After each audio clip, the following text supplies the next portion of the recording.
Hello everyone, my name is PauLInstaMyooin, and we're back for Pokemon Y Shiny Hunting episode 77, Lapras. If you didn't watch the last episode, why didn't you? If you want a quick recap of the soft resets, 1,575. It's pretty good. Anyway, this episode's topic is by me. If you even care about the game, or of course, would play the game, well, actually it's a mod. This is about the Pixelmon, Minecraft mod Pixelmon. So, the same about the last Pokemon topic we did. Would you only use certain Pokemon, like ones that are just known to be powerful or with certain stats or something like that, or would you use just different ones each time you start a new game? Unless, of course, like I said, you have trained every single Pokemon before in the whole game that you can have access to. And yeah, so this includes spawning them in and then like starting out with them at like level 10 or something like that. So yeah, it's well, the exception of Pokemon that only learn an attack at a certain level that's higher than 10 or something like that, like Magikarp or Abra. So those are the exceptions. You would be able to spawn them in as I suppose evolved already, possibly, yeah. But yeah. So I'm curious about that because there used to be a certain team that I always would use on Pixelmon that I just did research on. They're like I only cared about what moves they learn by leveling up. So it's like, yeah. But now I just do it. I do random each time. Each time I do a new world, and that's what I was saying. Like when you start a new game, like it could be new world as well, or like be a map, or I guess it would be technically a new game. So yeah. So what do you all do? I personally, like I said, start with random one each time, and depending on what they start out with, they actually start out with an attacking move, then get them to level 10, and then yeah, and then if they don't, then I'll see if they have any other evolutions. If they don't, I'll just level them up until they finally get an attacking move, or unless they can learn TM.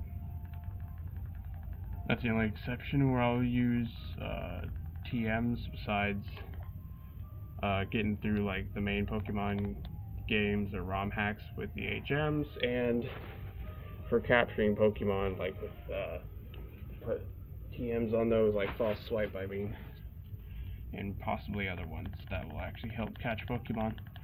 But yeah, other than that, that's what I would do. So what would you personally do? So just curious about that.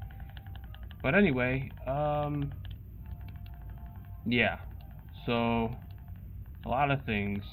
First of all, I did decide to take turns on Pokemon Y Wi-Fi battles. Like, I mean, each time I would do one for the day, I would switch off my teams.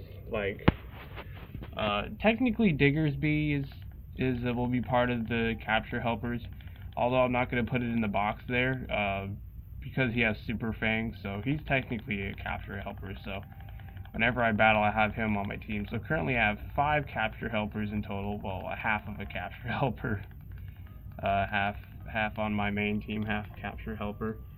But anyway, yeah. So I try to look for someone to battle with, but no one wanted to battle, so I wasn't able to do that. But I'll try again today with the capture helpers team. And I took the life orbs off my main team and put him on every one of them except for Mile, because Mile could Mega Evolve, and then yeah. So pretty excited to actually battle someone with that team, and then if I am able to battle, whether I win or lose, or it just sometimes with the connection, then I'll just switch teams, because I already tried to actually battle with that team. But yeah, so that's what I'll do to spice it up, so the capture helpers won't just be sitting in the box just until they able to battle. And I won't be using the moves I taught them, specifically Mile, because that's the only one I taught a TM on, which was False Swipe. So yeah, I won't use those. So, yeah. I'll make sure, because I just feel like I just don't feel right doing that. I know I use the HMs that I have on my main team, but that was because it was fair, because I had to have those on them to get through. Because I wasn't just gonna get a whole other team of Pokemon just for that, because then you would find trainers and you're like, oh crap, I don't have my main team, and then yeah, so I just thought it was best to just put that on my main team. And yeah, so that's what's up with the Pokemon Y. Oh yeah, you're probably thinking, oh Paul, how's Pokemon Platinum? Well, I will tell you right now. So I thought I was gonna beat it last night, but there's actually way more post game stuff than I thought. And post game means like you beat for Pokemon, when you beat the Elite Four, certain stuff will unlock after. Like if someone's blocking somewhere because they said you're not champion or something like that, or like other events. So yeah, there's a lot more to do, and since the Elite Four was quite high level, I gotta grind up my Pokemon, so I don't even know if that would be able to finish that today, and it is quite a bit of levels I gotta get up, so I make sure I'm ahead. So yeah, it's some crazy stuff. So let's see the things that happened. So of course I got the rest of the two gym badges from since yesterday. Beat the Elite Four, of course. But actually, before I beat the Elite Four, and before I even got to the 8th gym leader, the main story against Team Galactic. So since I was playing Pokemon Platinum, I was actually able to. I think this is only in Pokemon Platinum. I don't think it's in Pearl or Diamond, because I don't remember this when I played it. Or maybe you could have done it, but I just skipped it over or something like that. Well, either way, so it was really awesome because Cyrus, he used the power of the 3 lake spirits, Mess Spirit, Azelf, and Uxie or Uxie? I'll just say Uxie. But yeah, so he used them to create like a red chain of energy, like actual chain, and it had like red on it and stuff, and he used it to summon Dialga and Palkia. But he didn't know that there was a third Pokemon that was created with those two, or when those two came along into being. So yeah, it was Giratina.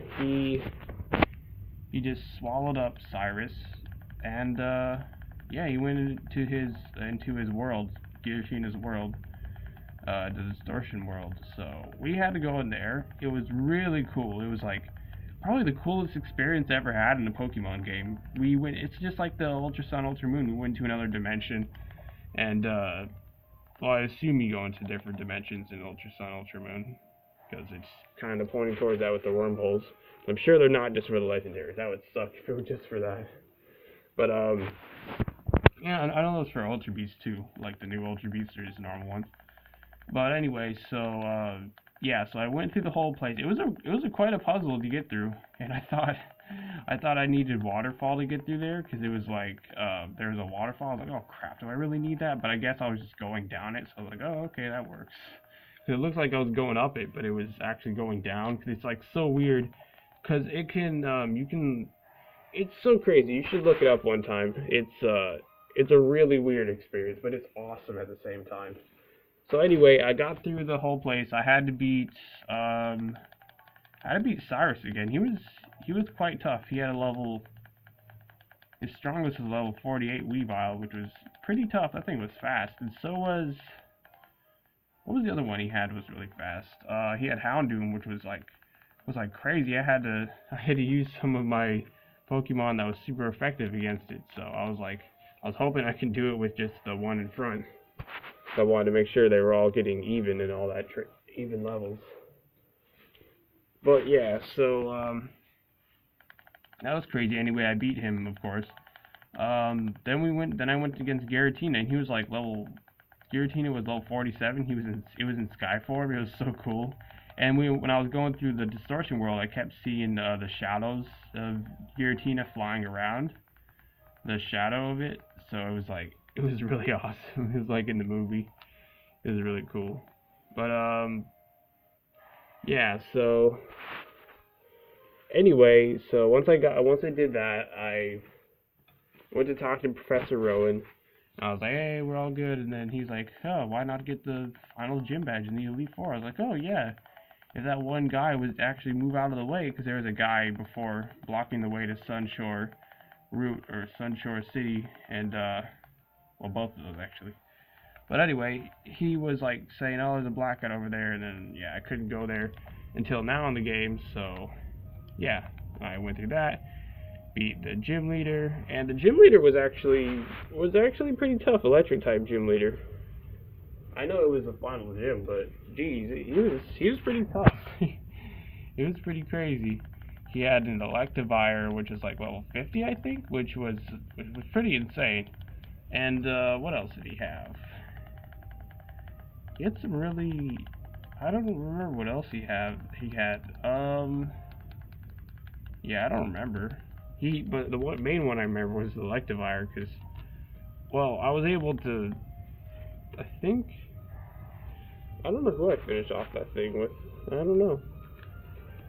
But either way, when I got to the Elite Four, I made sure to have the one that was super effective against them be out in front, so I got pretty lucky when it came to that. When I fought against Cynthia, oh man, she had some crazy levels. Her highest was a level 62 Garchomp, and I was like, jeez.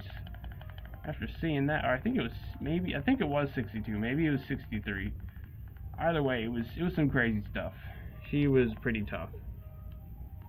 I would say this is probably like the toughest game I've ever played, Pokemon Platinum, out of the Pokemon games. I would definitely say it is quite a challenge, and even if I was like I said, I've been higher level most of the times, except for the Elite Four. It was pretty. Cynthia had quite higher levels than I did, or I think, yeah, she did. So yeah, it was, well, not that higher, but still higher. Yeah, so coming from a person who trains really well and make sure to stay ahead, yeah, it was still a challenge. So it's crazy. If you want a challenge, definitely play this game. Well, I can't guarantee it works as a ROM yet because, of course, I beat the Elite Four and all that, but I want to make sure to do all the stuff you can do after beating the game. And yeah, once I've finally done all that, I'll put it in the combination of love and in the list of Pokemon games that work as a ROM. So yeah, until then, I can't really recommend you to play this game because, like I said, you could just be wasting your time. So I'll be the one to try it to see if it'll work to the end. I mean, so far it's done. If it really crashes, I'm gonna be so pissed. Like, you don't know how pissed off I'm gonna be. Like, I'll play it again once I go through Still Silver, unless that crashes like it did with Heart Gold. But yeah, so I'm really hoping that doesn't happen. I just really hope it doesn't. But what else? Let's see. Yeah, what was I gonna say? I don't even remember what I was gonna say. Yeah, I don't know. I just completely forgot what I was gonna say. Anyway, this will be the last one we check for the episode.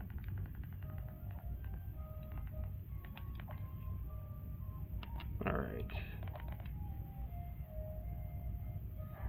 Okie doke. Did pretty good.